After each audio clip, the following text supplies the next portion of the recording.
En ja, het kan het door zichzelf. Want ik hier zit en dat we toen zo'n 90 hebben, het gaat on en het gaat echt op het nij weer on. Daar is het. Henk Kroes, de oud-voorzitter van de Frieske Alverstedenvereniging, hier de ere de Nijenside officieel te openen. Vanzelfs vanwege een van de mooiste en meest memorabele momenten van de oude 20 jaar. De Alverstedentocht van 1990. Al is dat net het enige dat er zelfs op ziekjes hoor.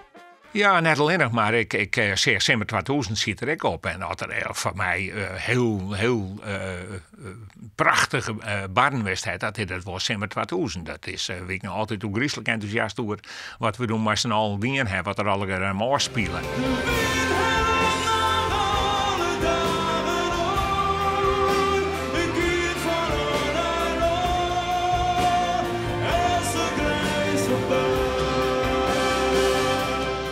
Ik denk dat ik nog wel eens even ontsneupen ga hoe het Simmer 2000. Maar ik oren dingen een beetje meemaken om dat nog eens een keer weer naar voren te brengen en even te zien hoe gier het ik alweer.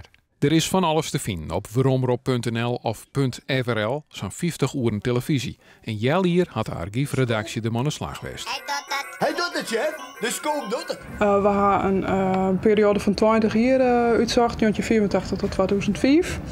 We hebben aardige fragmenten en programma's uitzocht, onderverdeeld in thema's.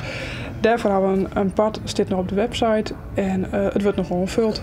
Ja, de balbliksem en de Zuidwesthoekkanaal die hebben geen invloed op het materiaal van Cybersatelliet. Net alles is te vinden, maar wel een heel soort. Een thema is bijgelijks de Alverstedentocht, zo'n 90. Maar ik programma's zoals een riege geheimen van het geer. Baas, poppenbaas. Ja, van alles. Kun je het erin sneupen. Voor Henk Kroes is het een ongeweest. Hij houdt van archieven. Dingen die in je onthoudt spelen, kan je dan in je werkelijkheid maken. En dat vind ik wel heel mooi.